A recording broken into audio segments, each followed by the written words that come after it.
आपण मैंने तो दही कांजी तोराणी कांजी बनैकी निश्चिंत खाइथिबे किंतु आज आसतु बनैबा बड़ी कांजी पार्टी की जेतिकी स्वाद लगी थाए पेट पे मते सेतिकी भल।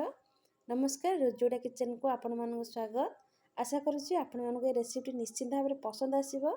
जब वीडियो पसंद आए तेज निश्चित भाव में लाइक करने जब पसंद न आसे डिसलाइक करेंगे।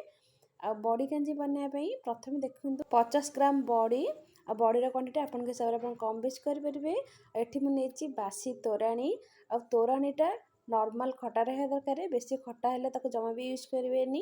एबे कौन करवा ना आम गोटे कड़े कड़े ना 2 चम्मच सोरिष तेल एबे कौन करवा ना बड़ी की पकईकि आम भाजी नवा बड़ी की मीडियम लो फ्लेम में रखिकी तार कलर चेंज है पर्यंत माने लाइट गोल्डन कलर है पर्यंत आपको आम भाजवा। देखो बड़ीर कलर चेंज हो आसलानी एबे आपको आम कौन करवा ना गोटे प्लेट को काढ़ी नवा।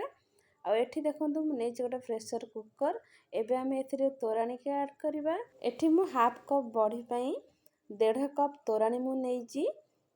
एबे कौन करबा ना एथिरे नबा अल्प टिके हल्दी पाउडर आपको प्रेशर रे न बनेकी नॉर्मल एमती करेरे बधे बनै परिबे किंतु प्रेशर रे शीघ्र हो जिवो। एबे कौन करबा ना एथिरे हम 3टा सीटी देबा अधिक सीटी देबेनी।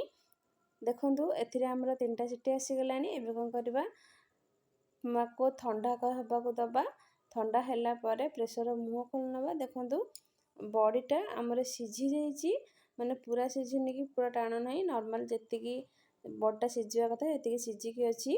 एबे कौन करबा ना साइड रे रखि नबा। जो करेटा मु बड़ी भाजिथिली देखो सेतिर किछि तेल बळी थिला। एबे हम सेतिर नबा 3टी सुखिला लंका लंका टिके हल्का भाजी हे गेले एबे हम एथिर नबा गोटे छोटो चम्मच पंच फुटण आ एथि देखंतु मु नेछि 4 रु 5 गला रसुण गोटे कंचा लंका को छेचिकी नेछि।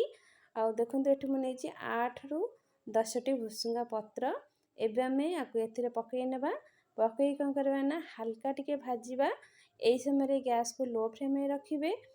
रसुण रो कलर टा टिके हल्का चेंज हैला परे एबे जो हमें सिझे रखिथिबा बड़ी तोराणी को एथरा ऐड करनबा। एथरा ऐड करके थेदबा हमें स्वाद अनुसार लूण। एठी देखंतु तार टेस्ट टिका और बढ़िया आसे। एठी मन होचे गोटे छोटो चम्मच जीरा लंका पाउडर आको पकईकी गोटे मिनिट आको छाड़ी देबा फुटिया पई। गोटे मिनिट पर गैस बंद करनबा। आको अपन गरम भात सहित खांतु बहुत टेस्टी लागिवो। आ खाइबार रुचि आ बनैबार ढांचा समस्तकर अलगा। आ ए रेसिपीटी आपण मानको केते दूर पसंद आसी मते कमेंट करके निश्चिंत थरे जणातु। याको आपण गरम गरम खाइबे आर मजा अलगा। आपको आपण घरे निश्चिंत थरे ट्राई करंतु। रहुची नमस्कार पुणी देखा आ गोटे नुआ वीडियो रे से पर्यंत समस्त दिन शुभंकर हो भगवान समस्त भल रखिथांतु।